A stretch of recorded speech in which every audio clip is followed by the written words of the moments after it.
justice, and they would be let off. I have no questions, and I said this, I have no questions about the longbow being a superb weapon, and that it was a weapon that was utilized by Edward III, by Henry V, by others, Battle of Towton, by Edward IV, future Edward IV. All of these used the weapon very well. And that's where the secret lies. It is not the weapon. It is the man using the weapon and the man leading the man using the weapon. And you'll see what I mean. If we look simply at a few examples of how the English used their archers, one would suggest that if the archery was so determinate and death-wielding that it was mowing down French knights as they marched, that those archers would be placed in front of the men-at-arms. But they're not. In Duplin Moor, these are Matthew Bennett's drawings, by the way. In Duplin Moor, you can see that the archers were on the wings. At Halidon Hill, I'm not entirely pleased with what he does, but again, we have archers on the wings and on the wing of the middle unit. And at Morlaix, we have archers on the wings. Here at Lunelong in 1349, the English placed their archers on the wings. At Teleborg in 1351, the English put their archers on the wings. At Arques in 1351, the English put their archers on the wings.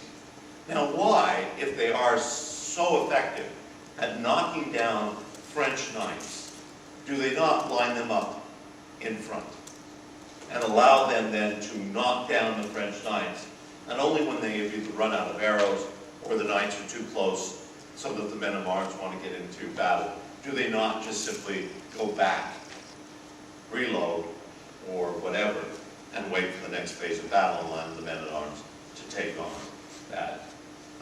that duty? I don't think that it mattered whether the longbow could knock down knights. If it did, that was great. But the important thing was the tactical use that the archers were being made. They were on the wings in order to keep the flanks from going around the body of men-at-arms, to funnel those attacks onto the men-at-arms. And in that case, anybody was killed, any horse that was knocked down, any way that they could disrupt that charge so that the full impetus of the knights on horseback did not clash with the men-at-arms who were on the ground, that was valued, and that's the way they were used. So, now let's actually look at the Battle of Agincourt, which could rightly determine, although you wanted to know whether there were any descriptions that showed the men-at-arms, or archers not with men-at-arms. I do think that he is accurate in suggesting that archers were on the wings and in between the men-at-arms in the middle. This is Matthew Bennett's depiction again. I'll show you in a moment. He did a color one for his later book. But when you realize that the English army had lost to dysentery more than half their men-at-arms, but no archers, one recognized that Henry V had to alter his formation somewhat. He did not go away from it completely because the archers were still on the wings, but he did have to place archers in between the men-at-arms. And when one reads the contemporary chronicle accounts of this, it also is very apparent that those in the middle, it came a point where they dropped their bows and picked up what is said to be hammers and axes and anything they could to defeat the men in the middle. That is not said about what is happening on the wings. Here's Matthew's depiction of it again, also not showing any sense of the archer's difference. But this is more telling, I think, than any depiction of what happened at Agincourt. This is based on a French plan by Marshal Boucicaut, the French marshal, who was running the battle. And this is what he wrote before to show the French how they would attack the English at Agincourt. It was recently found, I shouldn't say recently found, but it was recently published, and this is the interpretation. And you will note that Boucicaut has the men-at-arms in the middle and the archers on the side. He does not anticipate that the English will do anything else with their archers, and that's how they're going to attack. You know, the cavalry will sweep around the archers and attack them and run them from the field. There's actually the plan. Now, if the archers are mowing down the horses, why would this plan be put into place? Boucicaut is not the best general. He had failed at Nicopolis to get his way. No, but still, this is the plan. Archers are used tactically on the battlefield and not as a technology. Sounds pretty fancy. I guess that was effective. Hold up.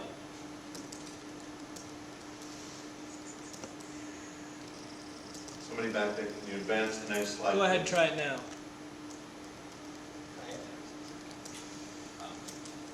Cressy presents an even different case, and I know Cliff didn't bring up Cressy except in the chronicle accounts. This is the traditional battle description, somewhat skewed. This is David Nicole's depiction of the Battle of Cressy. He has the archers in the rather arc-like formation, again on the wings, but also in front of the men. And the reason he has it in front of the men is that this is how he interprets the later 14th century chroniclers.